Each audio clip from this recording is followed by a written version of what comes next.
ದಡದಳ್ಳಿ ಗ್ರಾಮದಲ್ಲಿ doctor B R. Ambedkar ಅವರ 135ನೇ ವರ್ಷದ ಜನ್ಮ ದಿನೋತ್ಸವದ ಸಂಭ್ರಮ. ಅಂಬೇಡ್ಕರ್ ಅವರ ಪುತ್ಥಳಿ ನಿರ್ಮಾಣಕ್ಕೆ ಶಾಸಕರಾದ ಡಿ. ರವಿಶಂಕರ್ ಅವರಿಂದ ಗುದ್ದಲಿ ಪೂಜೆ, ಶಾಸಕರೊಂದಿಗೆ ಸೆಲ್ಫಿಗೆ ಮುಗಿಬಿದ್ದ ಅಭಿಮಾನಿಗಳು.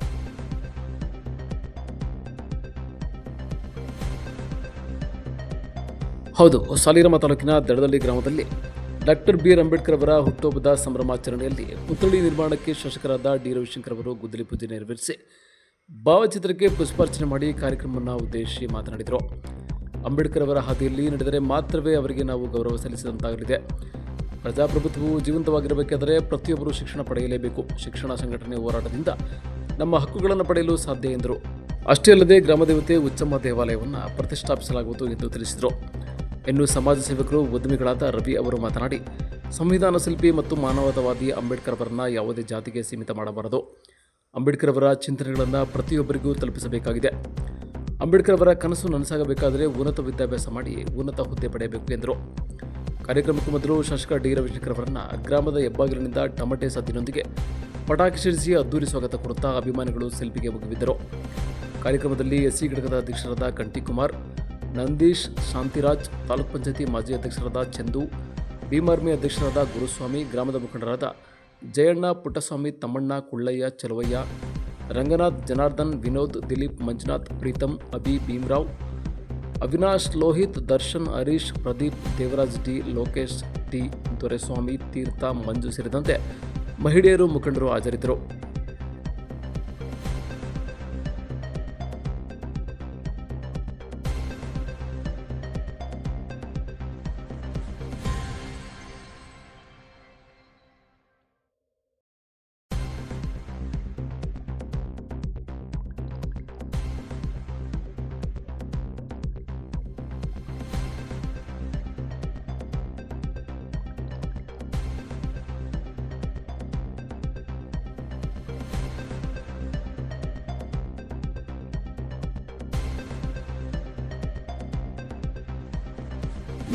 ನಾವೇನಂದ್ರೆ ಅವರ ಆದರ್ಶ ಮತ್ತು ತತ್ವಗಳೇನಿದೆ ನಮ್ಮ ಸಮುದಾಯದಲ್ಲಿ ಮತ್ತು ನಮ್ಮ ಹಿಂದುಳಿದ ನಮ್ಮ ಶೋಷಿತ ಸಮುದಾಯದಲ್ಲಿ ಅದನ್ನು ಅಳವಡಿಸ್ಕೊಂಡು ಒಳ್ಳೆ ವಿದ್ಯಾವಂತರಾಗಿ, ಒಳ್ಳೆ ಬುದ್ಧಿವಂತರಾಗಿ, ಸಮಯ ಪ್ರಜ್ಞೆ ಇಟ್ಕೊಂಡು ಏನು ಅವರ ತತ್ವಗಳನ್ನು ಅಳವಡಿಸ್ಕೊಂಡು ಬಂದರೆ ಅವ್ರು ಕಂಡಂಥ ಕನಸು ನನಸಾಗುತ್ತೆ.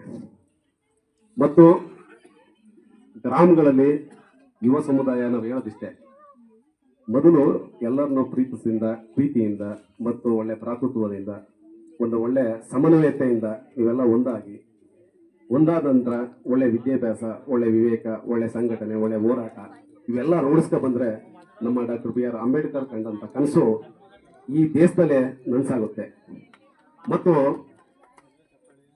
ಮತ್ತು ಅವರು ಪ್ರತಿದಿನ ಒಂದು ಶೋಷಿತ ಸಮಾಜದಲ್ಲಿ ಹುಟ್ಟಿ ಎಲ್ಲ ಕಷ್ಟ ನೋವು, ಪ್ರತಿಯೊಂದು ಊಟ ಇಲ್ಲದೆ ಪ್ರತಿಯೊಂದು ನೋವುಗಳನ್ನು ಅನುಭವಿಸ್ತಾ ಅಂಬೇಡ್ಕರ್ ನನ್ನ ಜನ ವಿದ್ಯಾವಂತರಾಗಬೇಕು, ಬುದ್ಧಿವಂತರಾಗಬೇಕು ಅಂತೇಳಿ ತುಂಬ ಸಮಯನ ತಗೊಂಡು ಸಂವಿಧಾನ ರಚನೆ ಮಾಡವ್ರೆ. ಅದಕ್ಕೆಲ್ಲ ನಾವುಗಳು ಅವರ ಆದರ್ಶಗಳು ಇಂಪಾರ್ಟೆಂಟ್ ಏನಾಗಿದೆ, ಈಗ ಮಾತಾಡೋದಕ್ಕಿಂತ ಹೆಚ್ಚಾಗಿ ಅವರ ಆದರ್ಶಗಳು, ಅವರ ತತ್ವಗಳು, ಅವರ ಕಂಡಂಥ ಕನಸುಗಳನ್ನ ನಾವು ನೆರವೇರಿಸಿಕೊಂಡು ಬಂದರೆ ಅದು ಈ ನಮ್ಮ ಸಮುದಾಯಕ್ಕೆ, ನಮ್ಮ ರಾಜ್ಯಕ್ಕೆ, ನಮ್ಮ ದೇಶಕ್ಕೆ ಕೀರ್ತಿ ಕೊಟ್ಟಾಗುತ್ತೆ.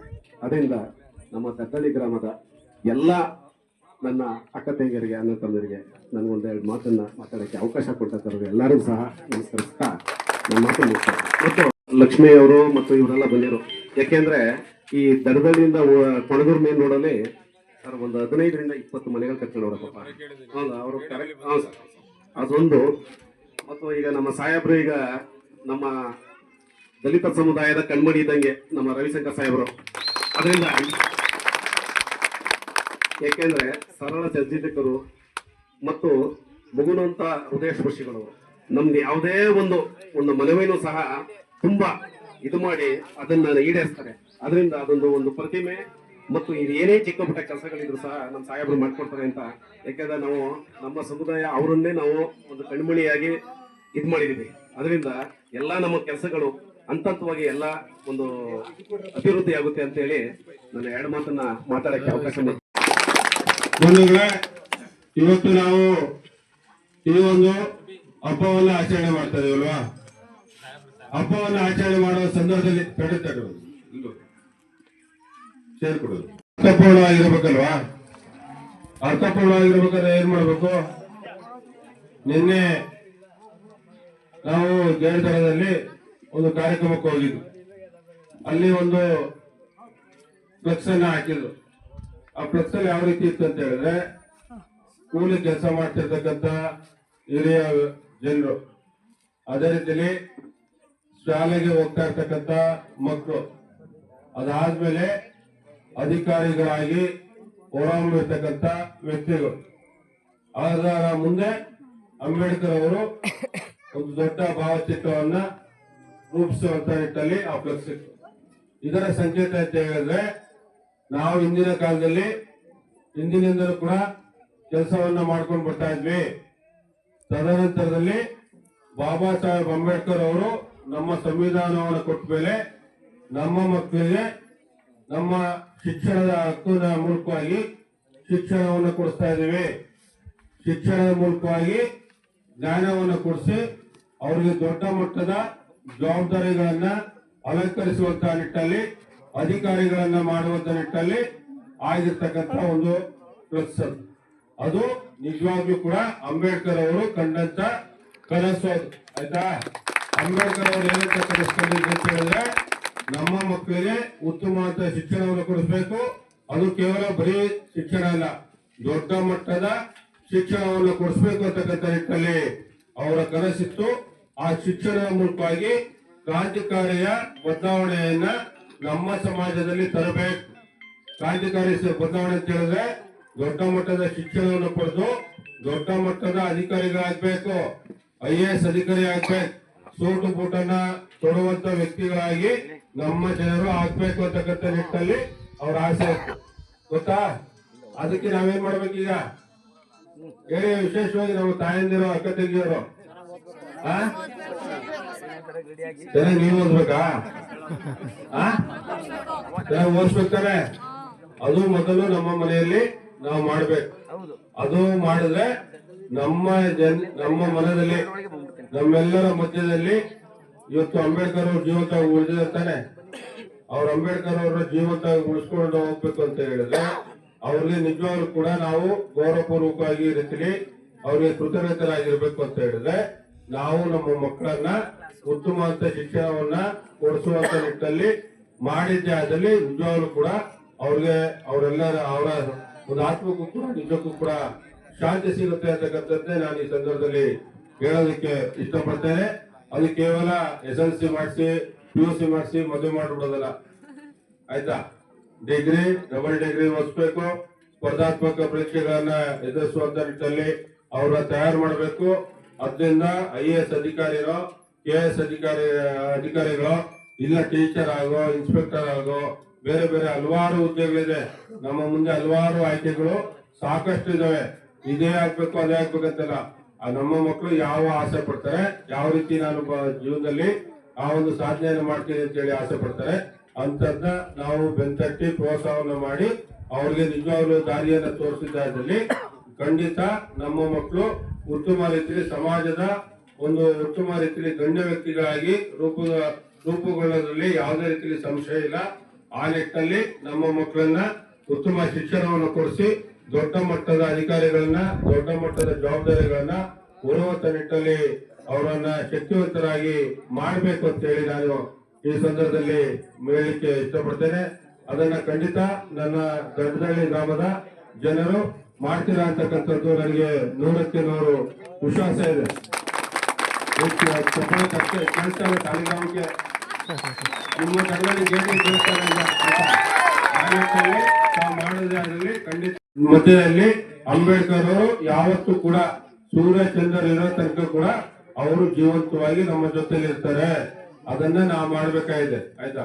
ಮಾಡ್ತೀರಾ ಅಂತಕ್ಕಂಥದ್ದು ವಿಶ್ವಾಸ ಇದೆ. ಅಂತ ಒಂದು ಉತ್ತಮವಾದ ರೀತಿಯಲ್ಲಿ ವಿದ್ಯಾಭ್ಯಾಸವನ್ನ ಕೊಡಿಸುವಂತ ನಿಟ್ಟಲ್ಲಿ ಏನಾದ್ರು ಸಹಾಯ ಬೇಕಾದ್ರೆ ನಮ್ಮ ಮನೆ ಬಾಗಿಲು ಯಾವತ್ತೂ ಕೂಡ ತೆರೆದಿರ್ತದೆ. ನಾವು ಯಾವತ್ತೂ ಕೂಡ ನಿಮ್ಮ ಜೊತೆ ಇರ್ತೇವೆ. ಸ್ಥಳೀಯವಾಗಿ ನಮ್ಮ ರವೀಣವರು ಕೂಡ ಇರ್ತಾರೆ, ನಮ್ಮೆಲ್ಲ ಮುಖಂಡರುಗಳು ಕೂಡ ಇರ್ತಾರೆ. ನಿಮ್ಮೆಲ್ಲರಿಗೂ ಕೂಡ ಎಲ್ಲಾ ರೀತಿಯಾಗಿ ಜವಾಬ್ದಾರಿಯುತರಾಗಿ ಅವ್ರು ನಿಮ್ಗೆ ಸಹಕಾರವನ್ನ ಮಾಡಿ ಭವಿಷ್ಯವನ್ನ ರೂಪಿಸುವಂತ ನಿಟ್ಟಲ್ಲಿ ನಮ್ಮ ಕೈಲಾದ ಮಟ್ಟಿಗೆ ನಾವು ಕೂಡ ಸಹಾಯ ಹಸ್ತವನ್ನ ಮಾಡ್ತೇವೆ ಅಂತಕ್ಕಂಥ ಮಾತನ್ನ ಕೂಡ ಈ ಸಂದರ್ಭದಲ್ಲಿ ತಿಳಿಸಲಿಕ್ಕೆ ಬಯಸ್ತಾ ಇದ್ದೇನೆ. ಅದೇ ರೀತಿ ನಮ್ಮ ಯುವಜನತೆಯವರು ಇವತ್ತು ಸಂಘಟನೆಯನ್ನ ಮಾಡ್ತಾ ಇದ್ದಾರೆ. ಸಂಘಟನೆಯನ್ನ ಮಾಡಿ ಏನೇನು ಪಡಿಬೇಕು, ಗಟ್ಟಿಯಾದ ಧ್ವನಿ ಆದ್ರೆ ನಿಮ್ಮ ಧ್ವನಿಗೆ ಎಲ್ಲರೂ ಕೂಡ ಒಂದು ಸಕಾರಾತ್ಮಕವಾಗಿ ಸ್ಪಂದನೆಯನ್ನು ಕೊಡ್ತಾರೆ. ಅದು ನೀವು ಮಾಡ್ಬೇಕಾಗಿರ್ತಕ್ಕಂಥದ್ದು. ಅದು ಮಾಡಿದ್ರೆ ಖಂಡಿತ ನೀವು ಅನ್ಕೊಂಡಿರೋ ದೇವಸ್ಥಾನ ಇರ್ಬೋದು, ನೀವು ಅನ್ಕೊಂಡಿರೋ ಪುತ್ಥಳಿ ಇರ್ಬೋದು, ಬೇರೆ ಬೇರೆ ರೀತಿಯ ರಸ್ತೆಗಳು, ಬೇರೆ ನಮ್ಮ ಹಲವಾರು ರೀತಿಯ ಆಹ್ವಾನ ಕೊಟ್ಟಿದ್ದಾರೆ. ಇವತ್ತು ಬಸ್ ಸ್ಟ್ಯಾಂಡ್ ಇರ್ಬೋದು, ವಿದ್ಯುತ್ ದೀಪಗಳನ್ನ ಮಾಡಿಸುವಂತದಿರ್ಬೋದು, ಸ್ಮಶಾನವನ್ನ ನಮ್ಗೆ ನಿಜವಾಗ್ಲೂ ಕೂಡ ಬಹಳಷ್ಟು ಅತ್ಯವಶ್ಯಕವಾಗಿರ್ತಕ್ಕಂಥದ್ದು ಸ್ಮಶಾನ. ಆ ಸ್ಮಶಾನದ ಇವತ್ತಿಲ್ಲ ಅಂತಕ್ಕಂಥದ್ದು ನಮ್ಗೆ ಬಹಳ ಶೋಚನೀಯ ಸ್ಥಿತಿ ಆಗಿರ್ತಕ್ಕಂಥದ್ದು. ಅದನ್ನು ಕೂಡ ಮಾಡಿಸುವಂತದ್ದು ಮಾಡ್ತೇವೆ. ಅಂಬೇಡ್ಕರ್ ಭವನವನ್ನ ಹೇಳ್ತಾ ಇದ್ರ ಜೊತೆಗೆ ಈ ಒಂದು ದೇವಸ್ಥಾನ ಎಲ್ಲಿ ಕಾಣ್ತಾ ಇಲ್ಲ, ಅಲ್ಲ ಎಲ್ಲಿ ಕಾಣ್ತಾ ಇಲ್ಲ ದೇವಸ್ಥಾನ ಕೇಳಿದ್ರು.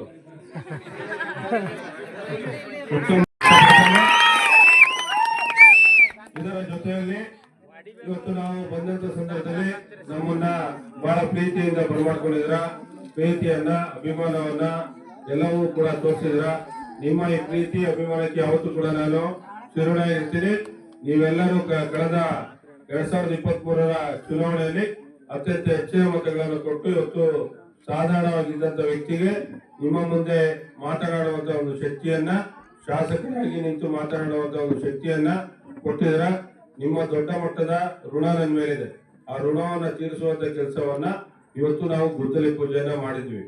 ಏನು ಗುದ್ದಲಿ ಪೂಜೆ ಅಂತ ಹೇಳಿದ್ರೆ ನಿಮ್ಮೆಲ್ಲರ ಇವತ್ತೇನು ನಾವು ಇಲ್ಲಿ ನೆಮ್ಮದಿಯಾದಂತ ಒಂದು ಬದುಕನ್ನ ಮಾಡ್ತಾ ಇದೀವಿ.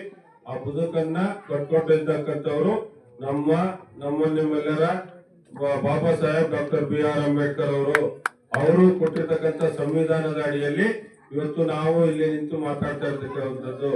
ಆ ನಿಟ್ಟಲ್ಲಿ ಅಂತ ಒಬ್ಬ ಸಂವಿಧಾನ ಶಿಲ್ಪಿಯಾಗಿರ್ತಕ್ಕಂಥ ಬಾಬಾ ಸಾಹೇಬ್ ಅಂಬೇಡ್ಕರ್ ಅವರ ಪುತ್ಥಳಿಯನ್ನ ಇವತ್ತು ನಿರ್ಮಾಣ ಮಾಡುವಂತ ನಿಟ್ಟಲ್ಲಿ ಅದಕ್ಕೆ ಬೇಕಾದಂತ ಪ್ಲಾಟ್ಫಾರ್ಮ್ಗೆ ಇವತ್ತು ಗುದ್ದಲಿ ಪೂಜೆಯನ್ನ ಮಾಡಿದ್ದೇವೆ.